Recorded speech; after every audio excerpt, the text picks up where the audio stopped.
Queridas irmãs, queridos irmãos, que alegria estar aqui revendo alguns amigos, que alegria termos aqui o nosso irmão Luiz Baltazar, que é sua esposa, de Sines, que são alguns representantes lá de Sines, também que alegria ver companheiros de outras casas, que alegria conhecer novos companheiros, que alegria estar aqui pela primeira vez.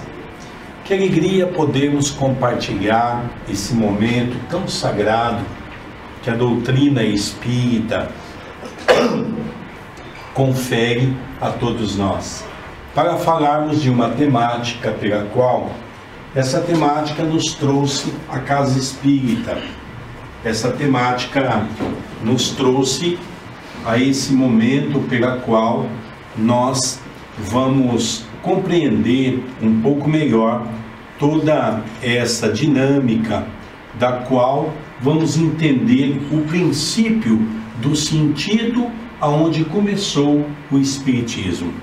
Logicamente sabemos que desde a época dos exilados de Capela, esse povo que avançou muito no campo intelectual, mas não no campo moral, já trouxeram para o planeta Terra os conhecimentos do contato do mundo espiritual. E nós vamos tentar falar um pouquinho desse método que ainda tem trazido muitas pessoas ao movimento espírita, pela curiosidade, pela mediunidade, e vamos perceber que a mediunidade não deva ser o fato primordial de uma casa espírita, mas sim o fato principal é o de nós estudarmos nesse educandário que a vida nos oferece para podermos ampliar o nosso conhecimento e a partir daí começarmos a trabalhar junto dessa espiritualidade superior. Vamos começar a ver um pouquinho esse aspecto importante do Livro dos Médiuns, onde nós vamos nos aprofundar um pouquinho mais nessa temática para entender o que Allan Kardec trouxe para todos nós. Vamos relembrar que nas revistas espíritas de 1858, Allan Kardec faz uma referência de suma importância. Dizia ele que na Europa, de cada 10 pessoas, de 6 a 7 tinha a mediunidade. A mediunidade foi classificada no Livro dos Médiuns em 2 grupos: mediunidade de efeito físico e mediunidade de efeito inteligente.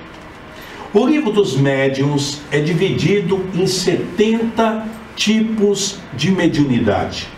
E muitas pessoas apenas imaginam que mediunidade é apenas a incorporação, que, diga de passagem, é um dos tipos. São 70 tipos de mediunidade classificada em 3 partes: médium mecânico, semimecânico e intuitivo. Começamos a entrar no mundo novo, no mundo pela qual nós vamos entendendo os princípios daquilo que a espiritualidade nos reservava naquela época. Qual era a diversão daquela época? Vamos voltar um pouquinho no túnel do tempo e vamos relembrar que em 1855 não havia luz elétrica. Portanto, não havia nenhuma dessas modernidades que nós temos hoje. Qual era o tipo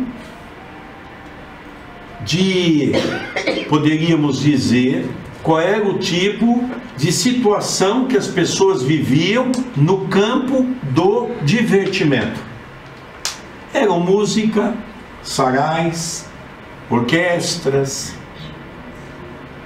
barzinhos, mas logicamente tudo dentro de uma limitação, porque não havia tanta modernidade. Começaram-se então as mesas girantes.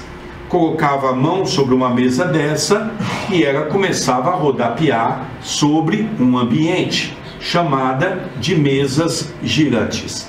Eram exatamente girantes porque os espíritos tinham uma técnica de mostrar para todos nós que na mesa girante, ali então, qualquer tipo de situações que pudesse ser montagens, pudesse ser eliminada.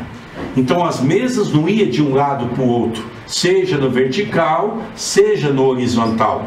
As mesas rodopiavam no salão. E logicamente as pessoas imaginavam que era apenas uma doação de energia. Até então, eles não estavam totalmente errados, mas eles não sabiam que existia uma força por trás de tudo isso, que era o plano espiritual. Faltava informações, faltava uma compreensão para que nós entendêssemos tudo isso. Quando, em 1854, Allan Kardec, que era Hippolyte Léon Denisard Rivail, o grande mestre da arte de educação, apesar de ter nascido em Lyon, na França, ainda jovenzinho, foi estudar em Yverdon, na Suíça, simplesmente com o maior pedagogo da sua época, Henri Pestalozzi.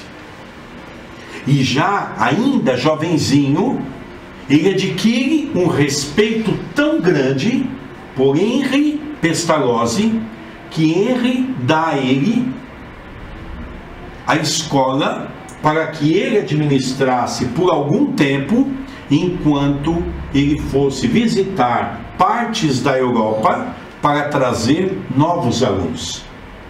E isso é importante, esse dado, para nós percebermos a grandeza de Hippolyte Léon Denisard Rivail. Quando ele se formou, voltou à França, e ele foi convidado pelo governo francês para instituir o método pestalozziano de ensino nas escolas públicas, que estava sendo iniciado esse método. Em seguida, a Alemanha, o seu governo, convida Hippolyte Léon para implantar o método pestalozziano também na Alemanha. Era um homem que já se destacava na arte da cultura, na arte de ensinar. Respeitado, esse homem, em 1854, através de um amigo que se chamava Forstier, lhe faz um convite para que, se havia possibilidade dele assistir uma reunião das mesas girantes.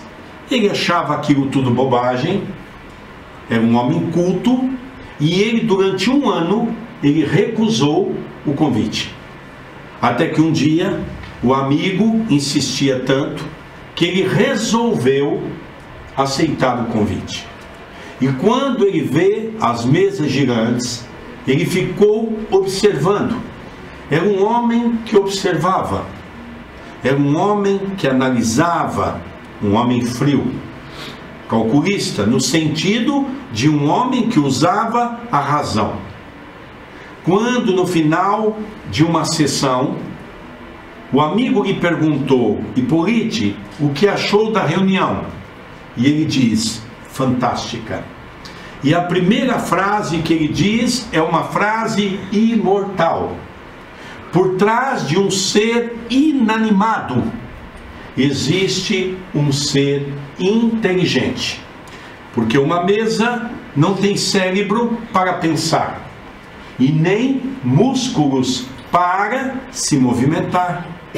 Precisamos estudar o princípio dessa origem que não pertence ao homem, começou ele a trabalhar. E logicamente, no livro dos Médiuns, vem como primeira pergunta, ou seja, o primeiro capítulo se faz através de uma pergunta. E Allan Kardec coloca para todos nós: existem espíritos.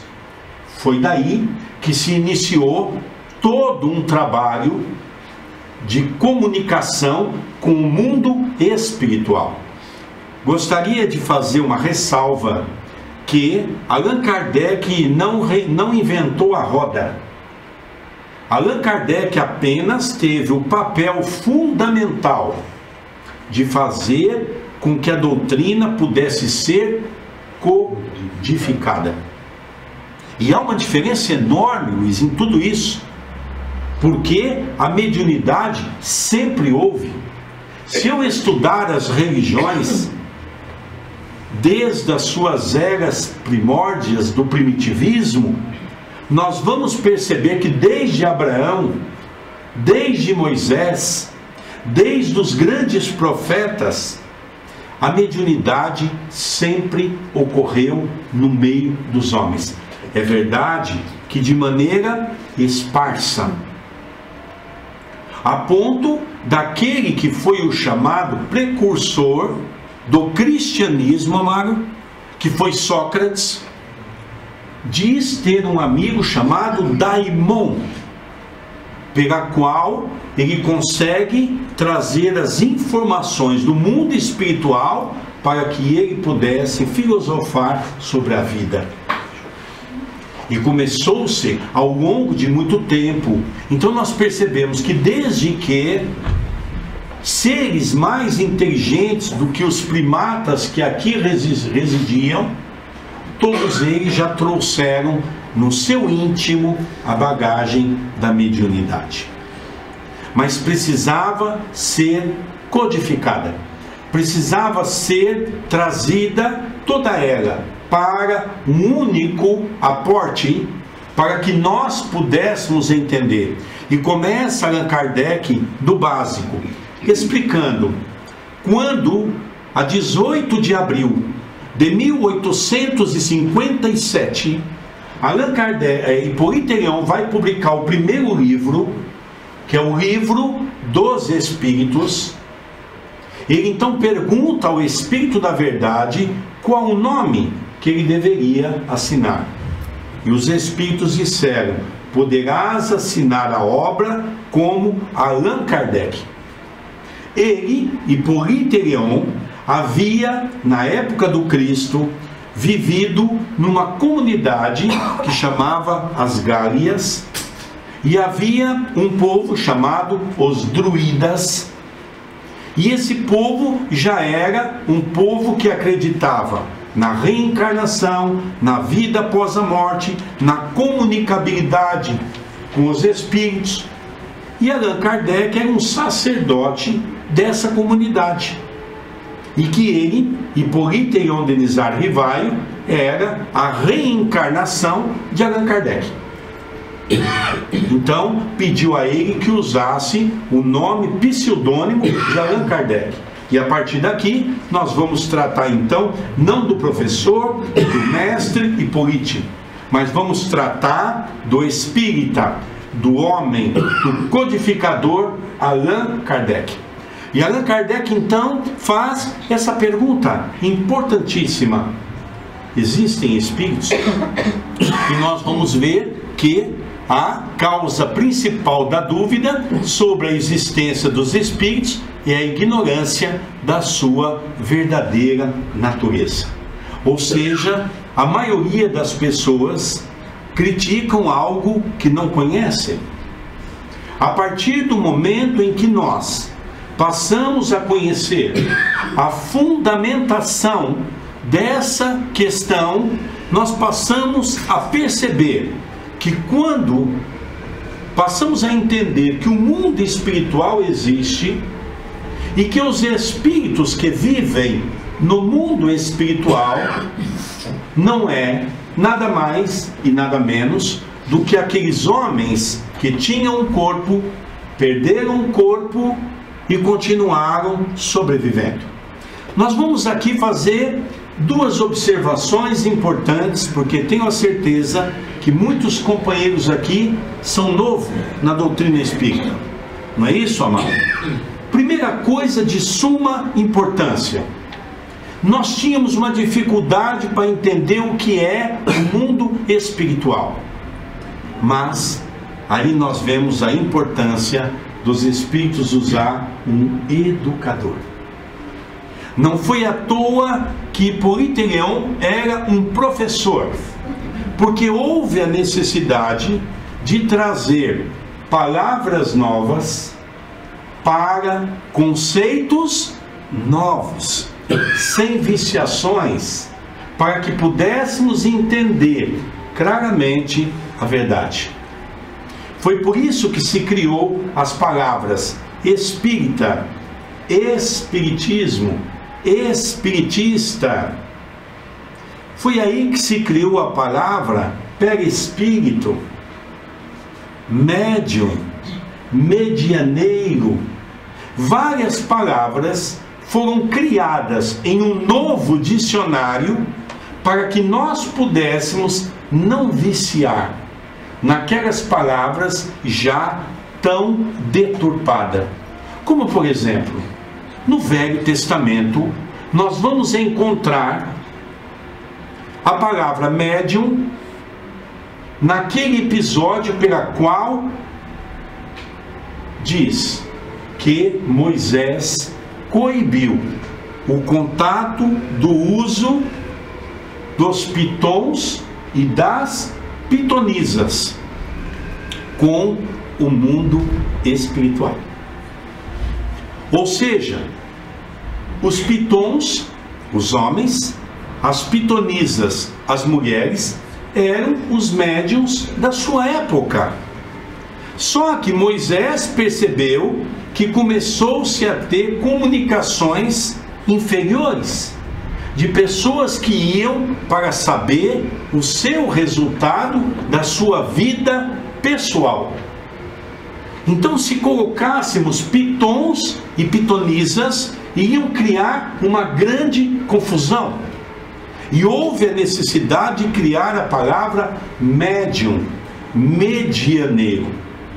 Então nós passamos a compreender algo importante para entender a mediunidade, para entender o contato com o mundo espiritual. Primeiro, definiu Allan Kardec o que é alma, o que é perispírito, o que é espírito.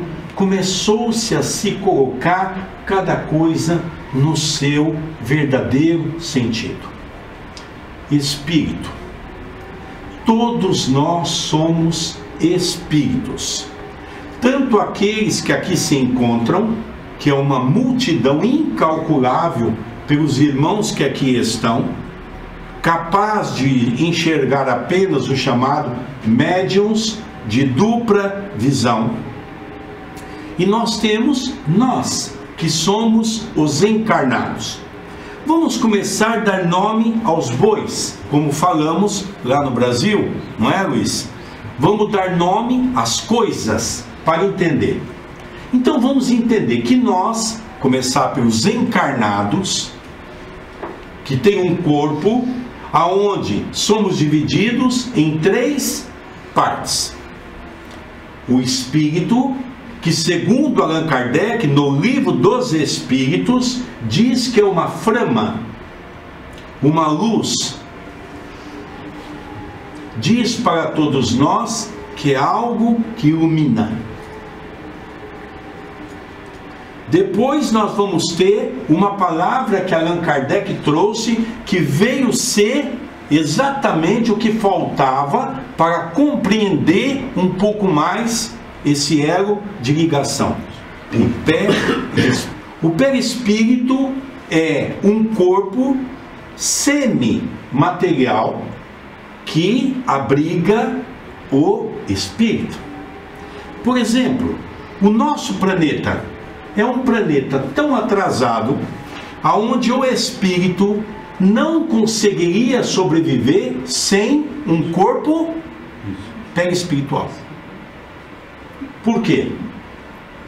Por que uma pessoa, quando vai à lua, ela tem que usar uma roupa típica? Por causa da questão da relatividade, não é isso? Ou seja, se essa pessoa tirar essa roupa, o que vai acontecer com ela? Ela vai se partir em bilhões de partículas, pelo ar rarefeito que se faz diante daquilo que nós não estamos preparados. Por isso aquela roupa. Então o nosso planeta é tão grosseiro que precisa de um corpo.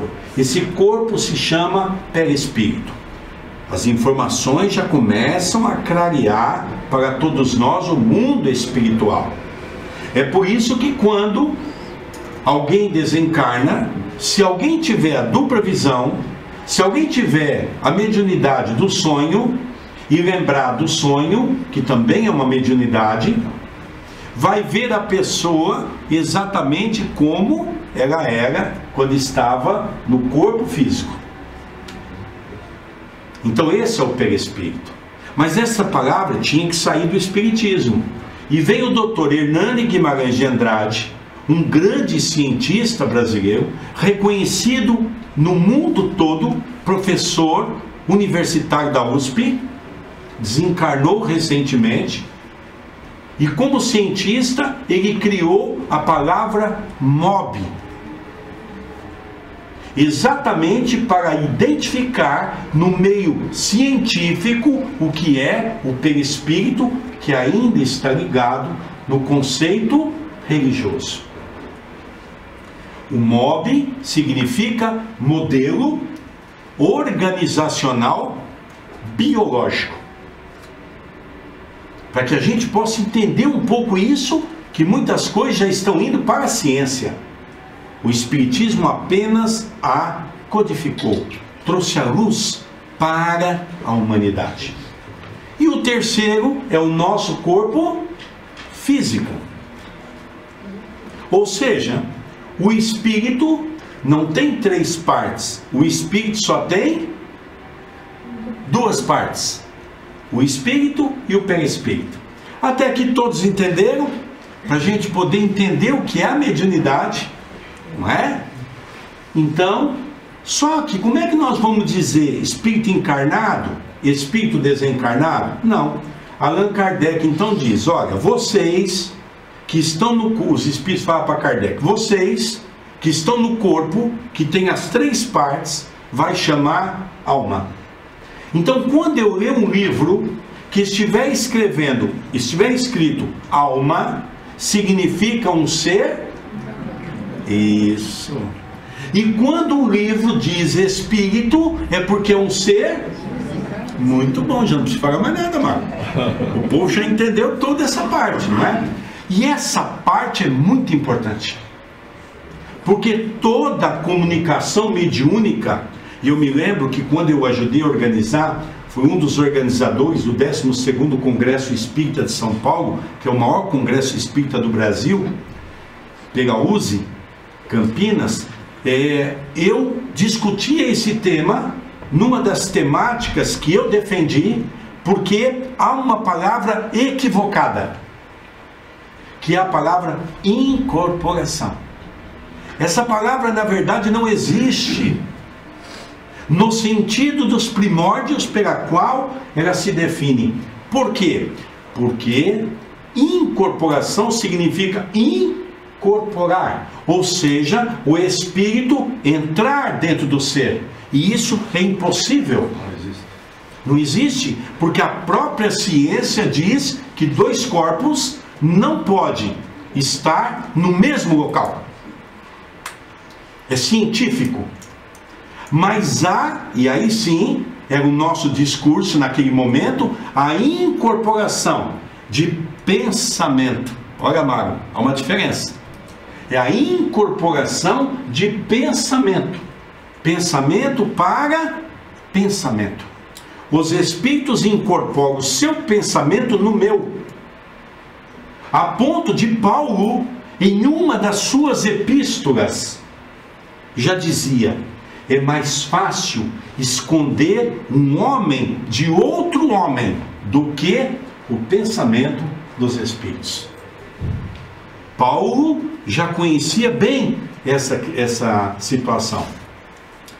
Quando o nosso corpo dorme, naquele capítulo do livro dos Espíritos, Sono e Sonhos, nós vamos entender uma coisa muito interessante, que o que liga o perispírito ao corpo físico é uma coisa que nós vamos chamar liames. São liames. Eu tenho dificuldade aqui, porque no Brasil a gente usa outro termo, né, Luiz? Como um tênis que ele tem o... Atacador. O atacador. Olha que nome complicado. Nós já chamamos uma coisa mais... O nosso é cardácio, né? Cardácio é uma coisa assim mais grosseira, né? Mas é o atacador. Olha, atacador parece estar atacando alguma coisa. É o tal do atacador. É para vocês se divertirem um pouco, para não dormir essas horas. Já é domingo, hein? É o atacador. Veja, os liames são como se fosse o atacador. Eu estou usando o termo certo? Corrige-me por gentileza. E aí nós ficamos com esses liames ligados entre o perispírito e o corpo físico. Quando nós dormimos, a nossa máquina grotesca, endurecida, precisa de descanso, mas o espírito não precisa. E é quando nós saímos do corpo físico.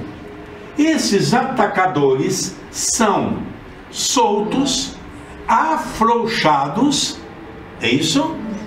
E automaticamente o espírito sai, ficando uma ligação entre um cordão chamado cordão umbilical.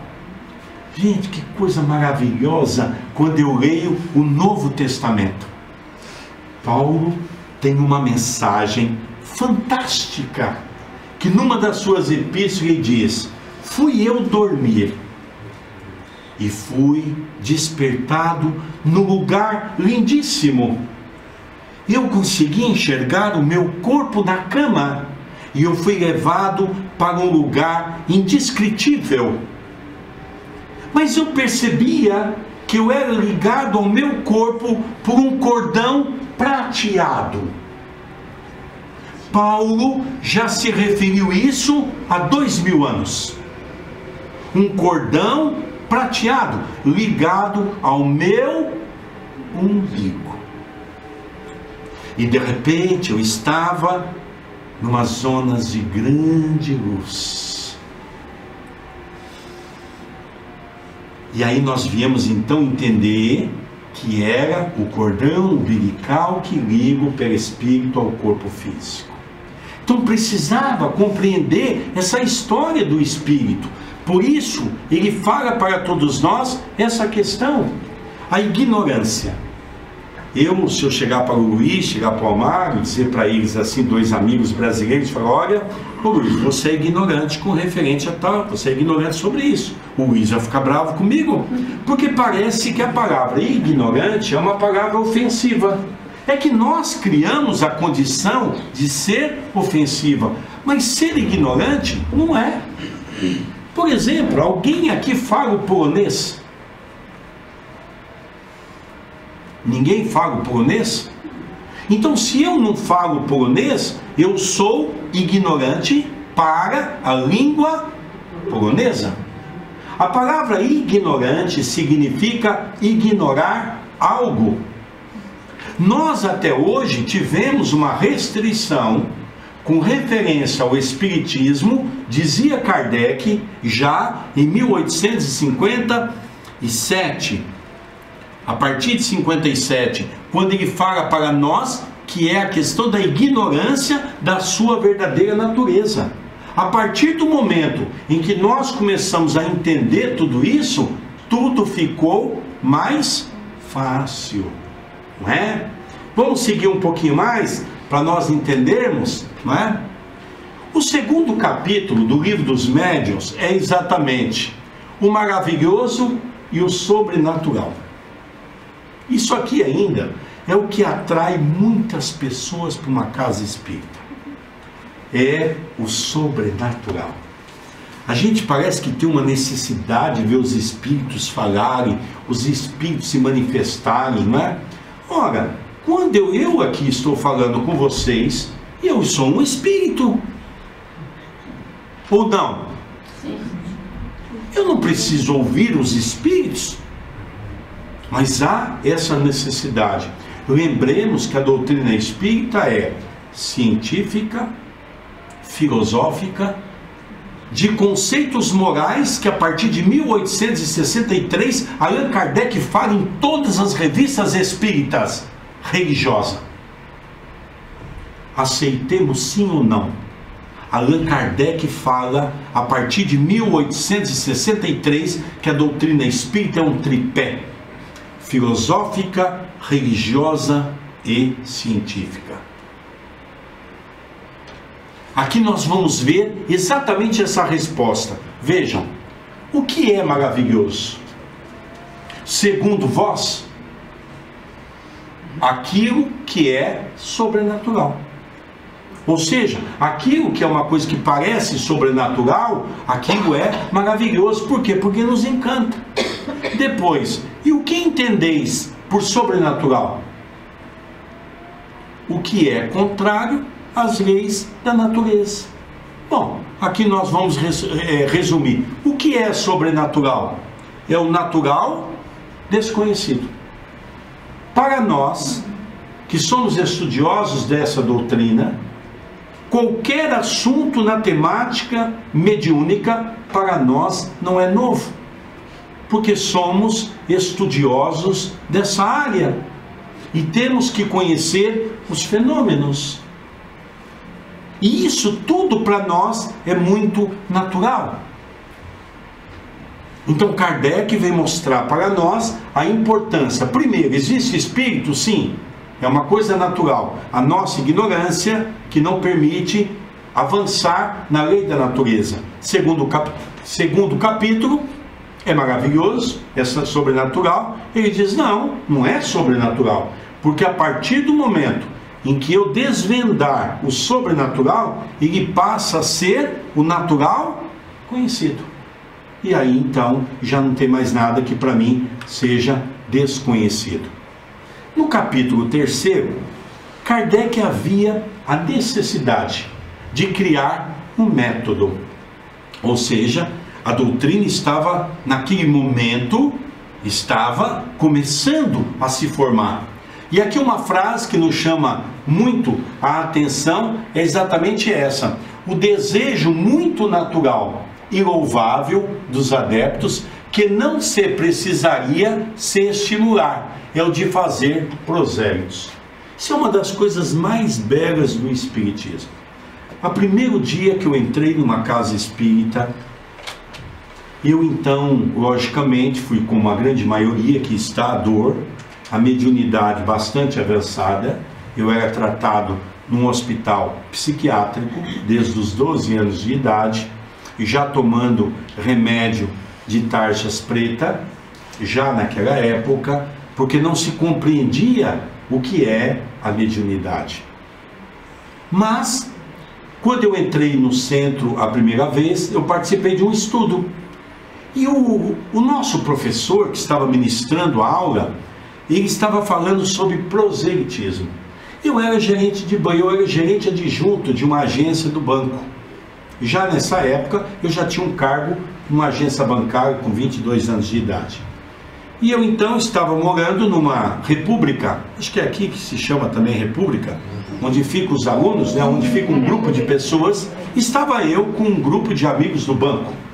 O banco havia alugado uma casa para nós e naquela noite eu fui no estudo. Quando eu voltei, os meus colegas bancários me perguntaram: Sérgio, o que você achou do centro? Ah, eu estou encantado. Foi maravilhoso. O que você aprendeu? Olha, o professor falou o tempo todo de proselitismo. Eu achei aquilo maravilhoso, proselitismo daqui, proselitismo dali, era uma coisa encantadora. E o amigo meu perguntou: e você poderia explicar o que é proselitismo? Eu digo: olha, vou ser muito sincero para você, eu não entendo nada disso. Mas ele falou com tanta euforia que eu então gostei da palavra. Ele disse: Sérgio, mas não é lógico você procurar saber o que é? Tá bom, vamos lá no pai dos burros, né? O dicionário. E aí eu fui aprender que proselitismo, segundo o nosso vocabulário, quer dizer: não queirais que o outro pense como você. É simples assim. Ou seja, o espírita não deve fazer proselitismo, querer que o outro, mesmo familiar, pense como nós, porque tudo tem o seu tempo. Depois ele continua: para facilitar-lhes a tarefa, é que nos propomos a examinar aqui o meio mais seguro. Então Kardec diz: olha, junto com a espiritualidade, nós vamos criar um meio seguro para que a gente possa ter um embasamento, uma condição. Segundo pensamos de atingir esse objetivo, poupando esforços inúteis. Então os espíritos disseram: olha, vamos tentar mastigar aqui uma coisa nova que vocês não conhecem, vamos tentar criar uma metodologia para que vocês possam entender o que é essa questão. E depois um outro ponto desse capítulo que nos chama muito a atenção é: dissemos que o espiritismo é toda uma ciência, toda uma filosofia. Quem desejar conhecê-lo seriamente deve, pois, como primeira condição, submeter-se a um estudo sério e persuadir-se de que, mais do que qualquer outra ciência, não se pode aprendê-lo brincando. Isso é coisa séria, de gente séria.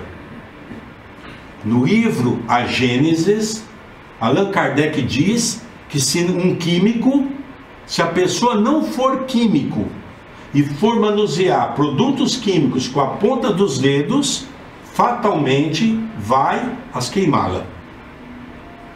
Se não estudar o espiritismo profundamente e for mexer com os espíritos, fatalmente vai ficar obsedado. Está no livro da Gênesis. Agora aqui tem uma outra informação muito importante para todos nós: submeter a um estudo sério. Essa colocação que ele faz, que a doutrina é uma ciência e uma filosofia, muitas pessoas dizem assim: mas Kardec diz, é ciência e filosofia de conceitos morais. Vamos entender que essa obra é a segunda obra da codificação. Qual é a terceira obra da codificação? O Evangelho segundo o Espiritismo, que teve como a sua primeira publicação imitação do Evangelho. A segunda edição saiu como Evangelho segundo o Espiritismo. Então tudo isso é muito importante, porque lógico, é verdade, e aí nós entramos num debate de que a palavra religião, da língua latim, quer dizer religare. Religare o pensamento a Deus.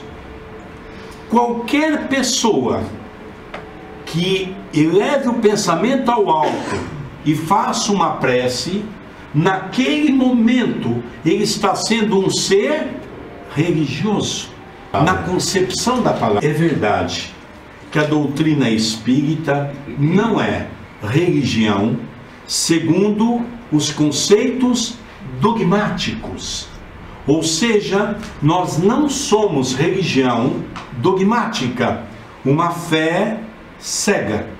Nós somos uma fé raciocinada. E é por isso que nós então temos essa questão. Um outro fator é que a palavra ciência, num determinado momento nas revistas espíritas e no Evangelho, no Livro dos Espíritos e também no Livro dos Médiuns, Allan Kardec acrescenta ciência experimental. Sérgio, mas o que isso muda? Muda praticamente tudo. Eu estava fazendo uma palestra numa cidade aqui em Portugal, que é onde tem algumas universidades, que é Coimbra, e nessa palestra foi alguns cientistas. Talvez acho que eu nem te contei isso, não é, Luiz? E eles estavam querendo saber que ciência é essa, porque eles eram acadêmicos e entendiam a ciência, porque a ciência no sentido da palavra quer dizer cientificar-se de, ou seja, toda ciência tem que ter um método de um começo, um meio e um fim. E eles não entendiam que ciência é que o Espiritismo apregoa. E quando nós fizemos uma exposição, nós então colocamos a ciência experimental. E explicamos a ciência experimental quando, no final da palestra, um deles que liderava o grupo diz: agora sim, eu aceito o Espiritismo. Porque não pode dizer que é ciência. Porque não é ciência clássica, é ciência experimental. Por que experimental? Porque eu vou colocar médiuns sobre uma mesa, vou interrogar os médiuns, vou analisar se aquilo é verdadeiro, mas mesmo assim não é uma comprovação científica, mas sim de uma fé raciocinada. Porque pode haver a indução da empatia de pensamento. O meu pensamento foi buscar um pensamento no espaço. E eu trouxe informações que o meu pensamento captou. Muitos cientistas pensam isso. Então nós temos que mostrar que a ciência é experimental. Não é filosofia clássica. É filosofia espírita, das quais nós vamos trazer esse contexto para a nossa vida, da qual nós não vamos ficar filosofando na arte de pensar, mas nós vamos filosofar dentro de princípios religiosos, buscando o Evangelho do Cristo como nossa base primordial. Por isso que ele fala para todos nós que precisamos de estudo sério para entendermos tudo isso. Bom, já vimos que tem espírito, já vimos que não é sobrenatural, já vimos que tem o método, porque isso tudo é muito importante. E agora então nós vamos ver um outro ponto que tem sistemas. É necessário que toda doutrina tenha um sistema. Os adversários do Espiritismo logo viram nessas divergências de opinião um argumento contrário, dizendo que os próprios espíritas não concordavam entre si. Olha, Kardec, a partir de 1855, já começa a trazer esses assuntos. E até hoje, 161 anos se passaram da sua codificação e nós vemos que isso ainda é realidade. Mas o que acontece? Acontece que as pessoas muitas vezes têm muita boa vontade, mas diz no Brasil que de boa vontade o inferno... aqui também pelo jeito diz a mesma coisa, não é? Ou seja, isso acontece porque as pessoas não conhecem a doutrina espírita, não conhecem a sua base. Cada um começa a fazer o chamado espiritismo caseiro, a sua maneira. É interessante, existe uma história que nós contamos, que é aquela neta muito curiosa, porque hoje as crianças estão vindo assim querendo saber tudo, né? Mamãe, por que a senhora corta o rabo e a cabeça do peixe para assar? A mãe responde: minha filha, aprendi com a sua avó. Então vai as duas perguntar para a avó. E a avó diz assim: olha, minha filha, eu aprendi com a minha mãe, com a sua bisneta, com a sua bisavó. Vamos conversar com a bisavó, que ela era viva?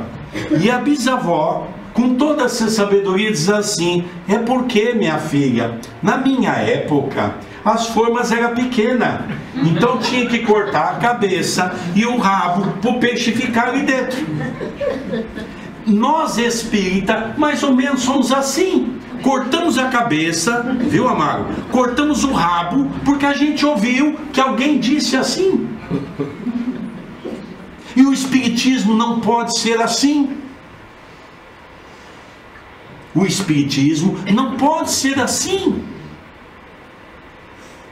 Eu me lembro de uma história e vou compartilhar a vergonha que eu passei com Chico Xavier. Em 1985, quando eu entrei na casa dele pela primeira vez, perturbado, e eu então, ele falou: meu filho, senta aqui, vamos conversar um pouco. Conversei com o Chico naquela noite umas 40 minutos.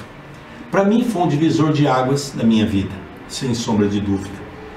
E o Chico falava para mim assim: meu filho, você vai ter que estudar muito, porque você vai ser convidado para falar de Jesus. E eu então, naquela ingenuidade minha, né, falei: estudar muito, Chico. Estudar quanto? Olha, meu filho, você vai ter que estudar 2 horas por dia.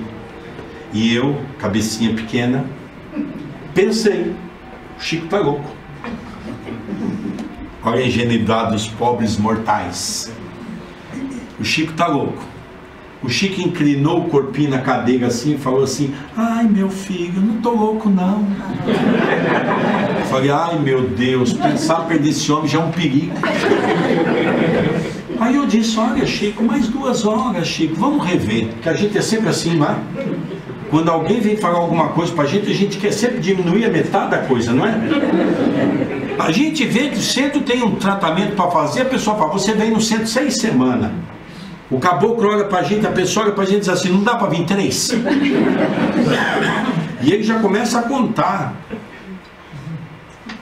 Bom, então 6 semanas tá bom. Aí quando chega no outro, me fala: senhor, já terminei as 6 semanas, não precisa mais vir, né? E fala rápido pra você não entender direito.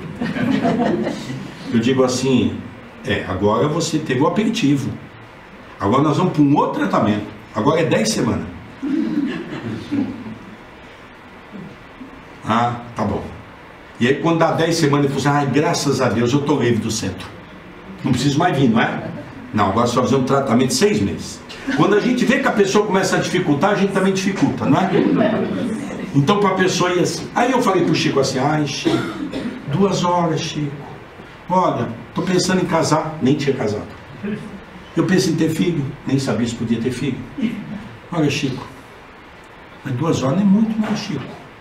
Porque eu estou fazendo meus cálculos aqui, ó. E aí o Chico só me olhando. E aí quando o Chico olhou para mim assim, aí eu falei: nossa, esse homem está bravo. Ele me olhou assim com aquele olhar, sabe? Nós dizemos no Brasil que é 44, né? E ele disse para mim assim, muito sério: meu filho, nós os espíritas precisamos dormir menos e ler mais. Eu falei: tá bom, Chico, já não vou perguntar mais nada. Para não passar mais vergonha. Mas a gente percebe isso. É por isso que isso é muito importante, esse sistema, para a gente entender tudo isso, né? Vamos seguir um pouquinho mais, que olha que isso aqui seria um seminário que nós preparamos, é verdade, isso para 10 horas, que foi para um grupo da Bélgica. Nós passamos o dia todo. Imagine falar 10 horas com tradução simultânea, que coisa linda que é. Não é? Olha, eu saí de lá quase de 4. eu só não miei, como gato, mas já estava me arrastando, né? Bom, na introdução, depois desses 4 capítulos, que julgo ser muito importante, nós vamos buscar algo de suma importância. A necessidade do estudo da mediunidade de forma contínua e sistematizada tem como finalidade preparar os trabalhadores da mediunidade conscientes, responsáveis, esclarecidos, porém capazes de garantir a simplicidade e a segurança do intercâmbio com os espíritos. Aqui tem coisas maravilhosas para a gente estudar. Só isso aqui eu ficaria 2 horas falando com vocês, porque aqui tem informações preciosas, muito importante, não é? Então veja, estudar de uma maneira sistematizada. Os espíritas começam o estudo, começam a construir uma casa pelo telhado. A gente vai, compra as telhas. O Luiz e a mulher dele são engenheiros, né? Sabe o que é isso. As pessoas começam, ninguém quer fazer o alicerce primeiro. O alicerce é o básico. Uma vez uma mulher falou para mim: Sérgio, não precisa estudar. Eu digo: que maravilha, minha irmã, que grau evolutivo você está. Ah, sim, ó, já li Violetas na Janela, Nosso Lar. E eu digo: então você sabe tudo. E a de já, meu filho, ai que beleza, um dia eu vou chegar nessa evolução da senhora, não é? O grande problema é que as pessoas, com o depassar dos anos, se acomodam e já não leem mais. E o pior, quer passar aquele pouco conhecimento como verdade para os outros. Então, estudo contínuo, sistematizado, com finalidade de preparar os trabalhadores da mediunidade. Médium, então, nem se fala. Um dia eu encontrei com um médium e ele disse para mim assim: olha, meu filho, vou dizer uma coisa, eu não venho no curso.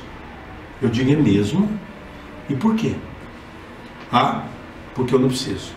Não precisa? Ele diz: não. O meu amigo espiritual disse para não vir. Eu falei: que espetáculo de orientador. Eu queria que o meu fosse assim. Aí ele disse, e eu digo para ele assim: e qual o motivo? Ele diz assim: é simples. Ele disse para mim que tudo que eu precisar ele fala para mim. Ai, que maravilha. Eu acho que eu estou perdendo tempo no espiritismo. Eu já tentei fazer o meu amigo espiritual não está aqui agora, por isso eu posso falar isso. Eu já tentei fazer um acordo com ele, mas está difícil. O doutor Marco Antônio, vamos aí aliviar um pouco a coisa, não é? Sem ter muito esforço. Estudar para quê? O senhor aí usa a máquina aqui, põe umas intuição aqui, fica tudo mais fácil, não é? Olha que beleza, se fosse assim, não é? Que maravilha, não é? Olha o que Kardec diz. Outra coisa, o que tem gente de criando de trabalhos mediúnicos, espalhafatosos, é uma coisa de louco. Tem médico que está quase plantando bananeira. Não sei se vocês usam esse termo aqui. Acho que não. Pondo as mãos para baixo e com os pés para cima. É o que os miúdos lá no Brasil a gente fala que eles estão plantando bananeira. É assim também? É. Fazer o pino. Fazer o quê? Eu preciso aprender essa para falar aqui. Fazer o quê? Pino. O pino. Ah, é fazer o pino. Tá cheio de médico fazendo pino. Deu para entender agora? Ah, que beleza. Não é? Ou seja, estamos inventando cada coisa no espiritismo que às vezes eu até me arrepio. O que eu tenho visto no espiritismo me arrepia. Por quê? Porque saíram da simplicidade. Saíram daquela condição da, como ele fala para nós ali, humildade, não é? Preparar para a mediunidade consciente, responsável, esclarecido. Depois ele diz para nós assim: para tanto, prática mediúnica deve estar isento de distorções. Por que existe tanta distorção em trabalho espírita? O Amaro me contava de um caso do Brasil, ainda bem que é só o Brasil que tem esses casos, viu, Amaro? O Brasil é uma coisa terrível, não é? E ele me contava de um caso do Brasil que até me arrepiou, não é? De criações que as pessoas vão chegando, espírito zombeteiro, que faz médiums ridículo, coisas ridículas, e o médium não se apercebe, né? Não se apercebe, porque não estuda, não conhece. Como é que vai conseguir discutir com os espíritos? Então, as distorções doutrinárias, misticismo, mistificação, é o que mais tem no movimento espírita. Mistificadores. O que é mistificadores? Espíritos zombeteiros, que se fazem passar por quem não é, né? E misticismo ou de comportamento exótico, a doutrina espírita. É por isso que a gente tem visto muita coisa. Tem gente que pergunta para mim, como hoje eu estava esclarecendo numa conversa com os irmãos da casa, qual é o livro básico da mediunidade? Para mim, André Luiz, no livro Desobsessão. Pronto, ponto final. Não tem outro. É uma cartilha abençoada. Como o médium tem que se comportar, como o médium tem que viver, como o médium tem que comer naquele dia, o que ele pode comer, o que ele pode fazer. É uma cartilha, não é? Agora se inventa tanta coisa que às vezes até a gente se arrepia por ver tudo isso, né? Então vamos lá, já partindo para o final, nós vamos ver esse outro ponto também, que é um ponto muito interessante. É uma mensagem de Francisco Cândido Xavier, que está no livro Lições de Sabedoria. Chico Xavier diz o seguinte: os candidatos ao trabalho mediúnico, aqui eu vou assustar muita gente, hein? Ainda bem que não sou eu, é Emmanuel, não é? Então ele diz: os candidatos ao trabalho mediúnico, junto das criaturas humanas, precisam refletir com segurança e discernimento antes de abraçá-lo, conscientes de que se encontram diante de um dos mais sérios compromissos espirituais da vida. Por quê? Se a casa convidar vocês para fazer um trabalho assistencial, por exemplo, distribuir uma sopa à rua, levar pães aos necessitados, se amanhã você diz eu não vou mais, não tem problema nenhum, você não se compromete. Agora, em 1944, quando Chico Xavier recebe Missionários da Luz, as coisas se complicam, porque ele vem explicar o que é a glândula pineal. A glândula que a ciência chama a glândula da vida. Porque os médicos imaginavam que é por ali que tem apenas um único efeito: se vai ser homem ou se vai ser mulher. Deus não iria criar uma glândula para apenas uma função tão pequena e uma função morta, porque depois que definiu, a glândula perdia o seu efeito. E vem André Luiz, esse grande cientista brasileiro, que é o Dr. Carlos Chagas, um dos maiores sanitaristas que o Brasil e o mundo já conheceu, que trouxe para nós a descoberta da doença de Chagas. E ele então vem trazer para nós que essa glândula é a glândula da mediunidade.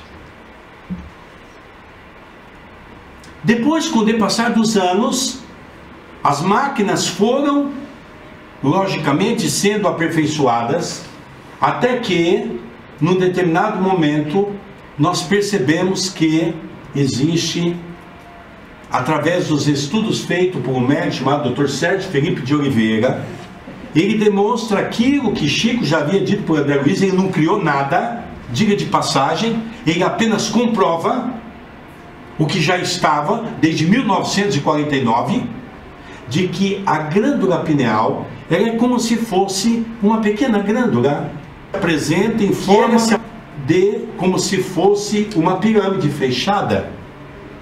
E quando nós desenvolvemos a mediunidade, essa glândula se apresenta como se fosse uma pirâmide aberta. Só que aqui tem um agravante: depois que ela se abre, ela não se fecha mais. E é por isso que Emmanuel nos chama a atenção. precisamos ter segurança e discernimento. Não desenvolver a mediunidade sem ter a real responsabilidade daquilo que realmente é o seu papel. Isso é de suma importância, não é? Para a gente entender. E a última lâmina, para nós encerrarmos essa primeira parte, nós vamos ver então uma coisa muito interessante, que é de Allan Kardec, deu-nos a respeito do vocábulo médium o significado. Muita gente me pergunta: Sérgio, eu sou médium. Nós vamos aqui identificar uma coisa muito interessante.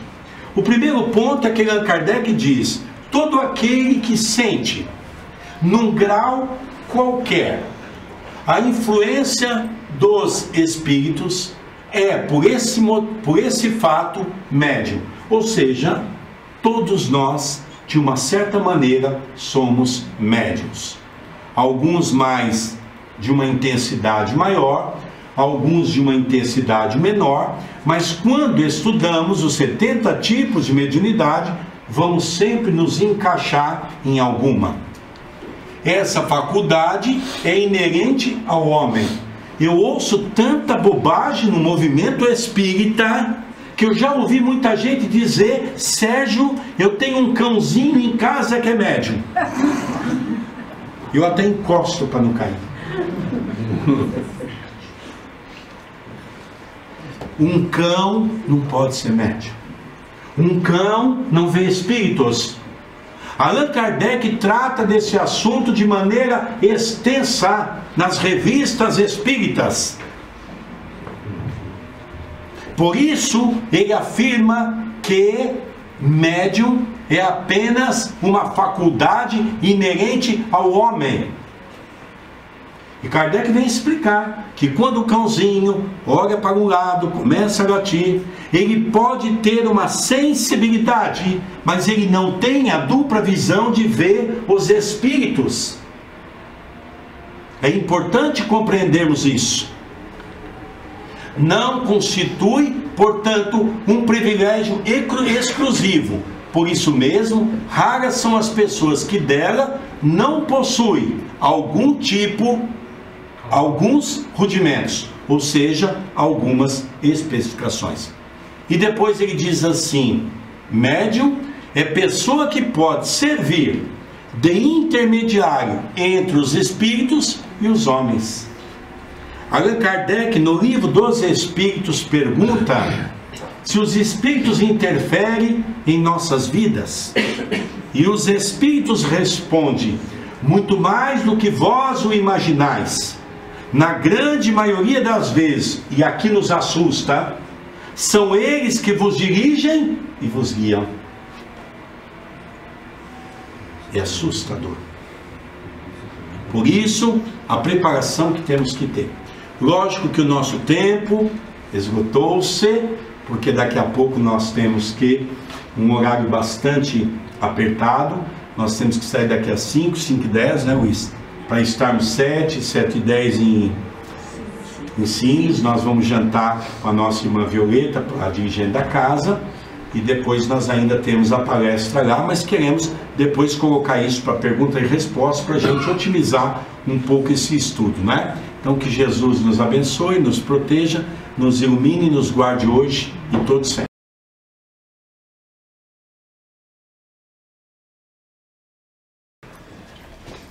Perguntas? Ô, gente, um de cada vez, não dá bagunça. Levanta aí. Aqui, pronto, é ela mesmo. Não foi na fila. Aqui primeiro, por favor. Eu já tinha falado consigo para perguntar a nossa tomada com essas virtudes. É que clinicamente o que é que se destina? Para fricções, massagens, respiração, para que é que se destina? Boa pergunta. Pede para a senhora depois pegar a caixa, ter uma meia caixa no carro para trazer, para a gente dar um para cada família. Tá bem. E depois vai chegar mais.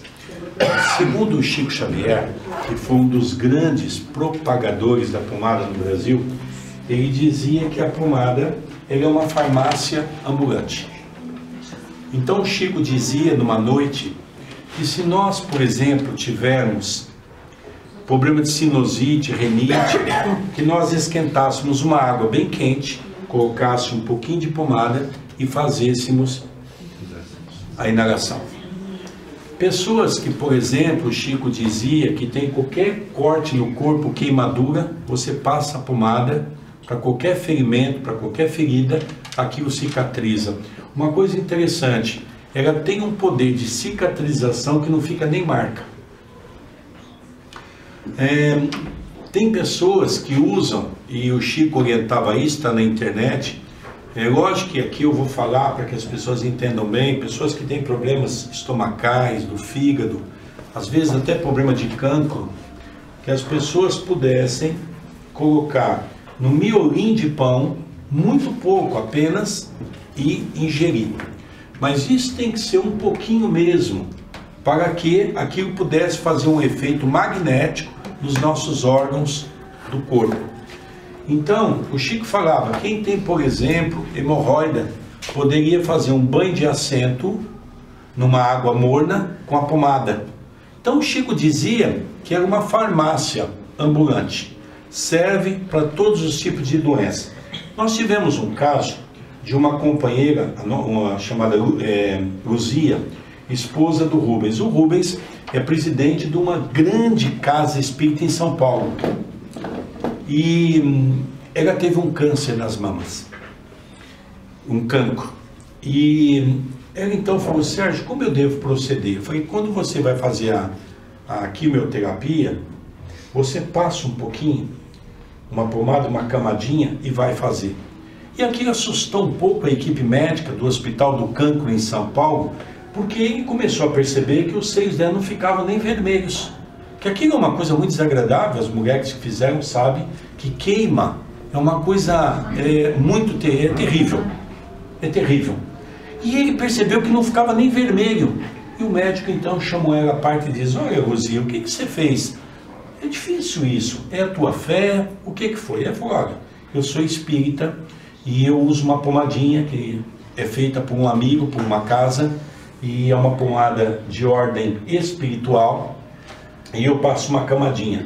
Ele falou, eu não sei, mas eu só sei dizer que eu nunca vi uma coisa tão bela quanto esta.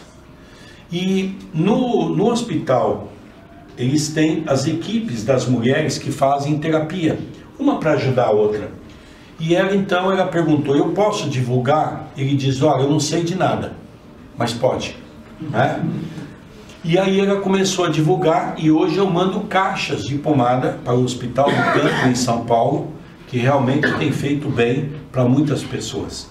Nós temos uma amiga, que fizemos um tratamento com ela, uma amiga pessoal nossa. A minha filha morou na casa dela 2 anos em Campinas, quando estava fazendo um curso em Campinas. E o médico disse que ela teria que tirar todo o seio. Fizemos um tratamento e pedimos a ela passar a pomada. E o nosso amigo espiritual diz, olha, então você vai conseguir, não é tudo isso que os médicos estão dizendo, e a pomada vai restituir uma parte do seu seio. E ela foi, estava muito tranquila, fez a operação. Quando ela abriu, o médico abriu, quando voltou, fechou novamente, e quando ela despertou, ele diz, olha, eu não sei o que aconteceu, mas aquilo que nós íamos tirar não houve a necessidade. Não sei explicar também, não é? Então, logicamente, não é uma fórmula milagrosa, mas é uma fórmula que quando a pessoa tem que passar fazendo uma prece, a gente percebe que tem atuado em vários tipos de doenças da qual o homem tem. Então a gente percebe que é uma coisa que tem ajudado muita gente. Então realmente o Chico tinha razão. Na experiência de quase 30 anos, passei pela pomada do Vovô Pedro, pelos ungüentos, e agora nós fazemos a pomadinha Chico Xavier, que é a mesma receita do nosso tio Nunes, João Nunes Maia. Inclusive, há alguns comentários, lógico que a pomada não é a mesma, mas é a mesma. Eu tenho a pomada na letra do nosso tio Nunes. Quando ainda era encarnado, deixou essa fórmula com um amigo, e esse amigo então, que é muito amigo nosso da pomada, permitiu que nós tivéssemos acesso, né? Então, vamos dizer que ela serve para tudo, tá bom? Ali na frente da Amélia. Boa tarde, Sérgio. Primeiro, agradecer um bocadinho da partilha que hoje nos trouxe.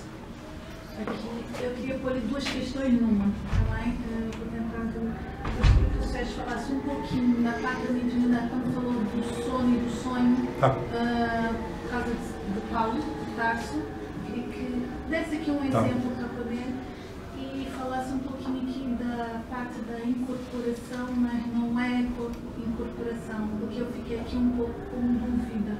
Tá.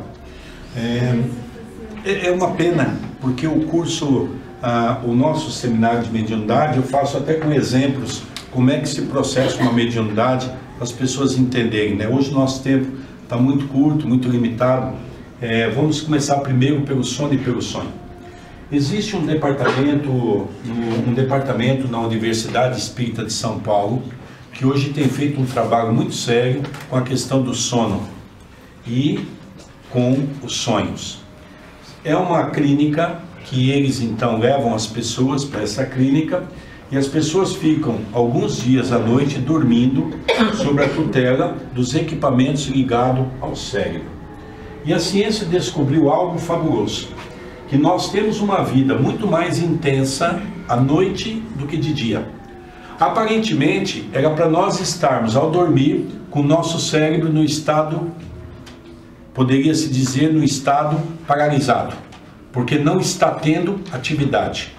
E se comprovou que é o contrário. A ciência comprova que aquilo que Allan Kardec fala em 1857, do Livro dos Médiuns, estava com a razão. Ou seja, nós temos uma vida muito mais intensa à noite do que de dia. Allan Kardec também fala que os sonhos podem se projetar em 3 aspectos. O primeiro aspecto é nós termos lembrança dos espíritos relacionados ao passado. Então é muito comum nós nos depararmos com situações nos envolvendo no passado.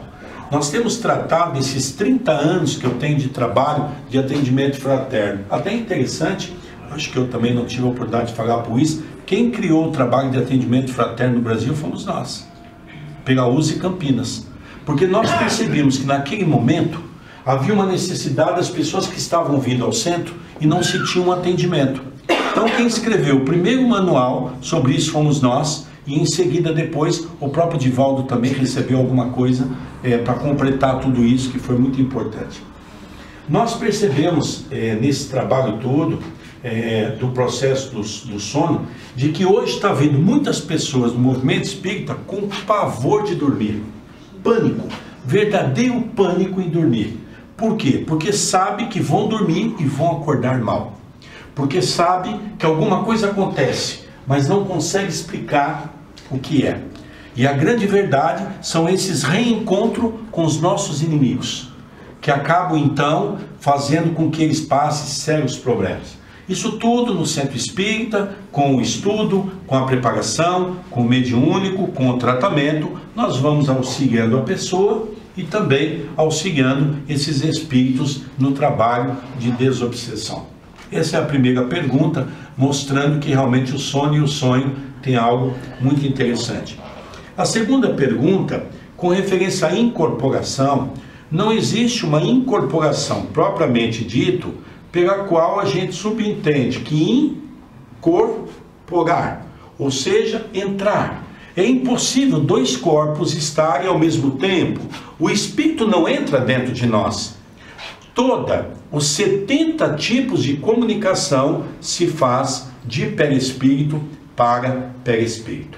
Vamos aqui rapidamente tentar, eu vou pedir para que 2 pessoas levantem aqui rapidinho, pode ser vocês 2, ficar de pé. Eu gostaria que vocês rapidamente memorizassem isso. Vamos supor que ela é a intermediária, é a médica. Quando ela entra no estado que nós chamamos, aquele estado de preparação, aquele estado de sintonia, aquele estado vibratório, o espírito dela tem, como é que chama aquele nome mesmo que liberta o perispírito? Vocês falaram para mim uma palavra nova? Atacador. Os atacadores dela se rompem e o perispírito dela fica ao lado dela. E depois o espírito comunicante fica do outro lado. Toda comunicação se faz de perispírito para perispírito. É simples assim. Então, por isso que o médium tem que estudar muito para ele ter um domínio do seu perispírito para autorizar o que o espírito há de se comunicar. Obrigado. É assim que funciona. Simples dessa maneira, não é? Então toda a comunicação é de perispírito para perispírito. Então a palavra incorporar, ela não seria a palavra mais correta. Agora, se a gente entender incorporação de pensamento para pensamento, onde o médium é um intermediário, aí está explicado de uma maneira correta. Tá bom? Sim, então por aí seria pela glândula pineal. Pela glândula pineal. Vamos dizer, a glândula pineal funciona ali como um mecanismo. O mecanismo. Para essa fase, vamos dizer, O mecanismo do corpo. Sim. Okay. Fácil. A tomadinha do telefone fixo. Ok, eu sem fio. Exatamente. Ele é sem fio, mas ele tem um mecanismo que o aciona. Sim. Se você desligar aquilo, o que acontece? Seria isso. Tá bom? Perfeito, muito obrigada. Próxima pergunta, mais uma? Alguém mais? Estou fazendo isso.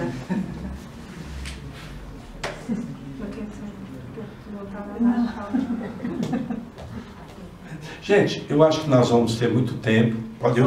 Vamos deixar a nossa irmã fazer a última pergunta. Eu estou a servir de intermediária porque diz que falo melhor o português. Tá. Nós vamos deixar a irmã fazer a última pergunta e depois só uma coisinha, só fazer uma colocação lá, desculpe. A irmã vai fazer a última pergunta e depois, se tiver mais da prece, eu não gostaria de sair daqui sem deixar uma mensagem para, às vezes, alguma pessoa que ficou com o livro. Então, eu ainda vou ficar mais 5 minutos e depois a gente saímos com o Luiz a caminho, né? Porque a gente gosta de queria dar um abraço em todos, né? Nesse momento de gratidão pela acolhida, por esse carinho, tá bom? Vamos lá. Deve-se associar o estudo da mediunidade ao estudo do Evangelho? Eu não consigo entender uma coisa sem outra. Eu vou ser muito sincero.